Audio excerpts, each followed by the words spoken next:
Book review on Winning Through Intimidation by Robert Ringer. I don't know if this dude is still alive. This book is pretty old. It was a fun read, though. Very much a pessimist and a no-nonsense type of guy, but really, really entertaining read. Had some really interesting things to say, some great perspectives.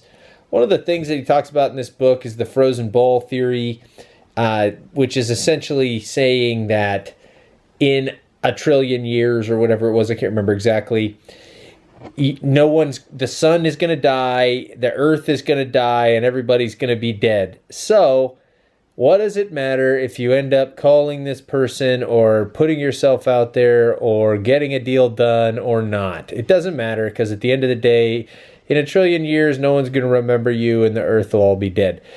Which is a very negative way to kind of look at life, but it is a good perspective keeper in the back of your mind when you have what Seth Godin would call the resistance barking at you about whether you should do something or not. Like I said, this guy is a pessimist. He has a very straightforward, no-nonsense way of writing, and his perspective is very controlled and narrow, which is good if you're just trying to accomplish things and not have things get in your way of mentally. So here's one of the perspectives that he has on the work world and the common mindset of people going into it. He says, "The illusions created by the oftentimes flowery and enthusiastic wording are exciting, but the reality that confronts a man when he goes out into the business world jungle and gets clawed and kicked is quite another thing." It's true. The business world is a very tough place. And I remember when I started business, I thought, I'm going to do the right thing and everyone else is going to do the right thing right back to me. And man, that was so silly. I remember one of the I was a commercial real estate broker at the time. One of the senior brokers in the office had said, let me know how it works out for you. And it didn't work out for me. I ended up learning along the way that, you need to be more controlled with your mental state and the way that you allow yourself to think about others. And this book talks a lot about that. Through my experience, I learned that striving for a positive mental attitude will get you nowhere unless you have the ammunition to back it up.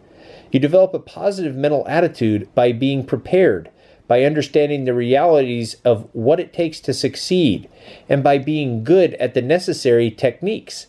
It's a cycle. The more prepared a person is, the more positive his attitude, and therefore, the better his chances of succeeding.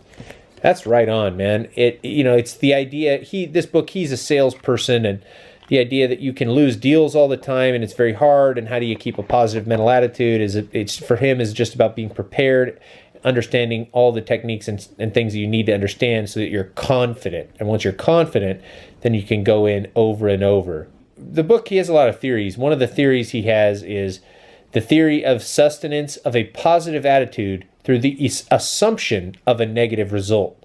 So he's always assuming that he's going to not win something, a deal, or close a deal, or whatever it may be.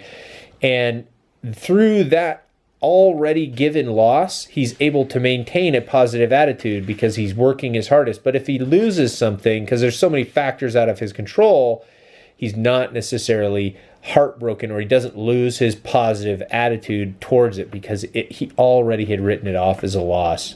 Best part of the whole book by far is the 3-type theory. Type number 1, this type lets you know from the outset, either through his words or actions or both, that he's out to get all of your chips. Chips, of course, being money.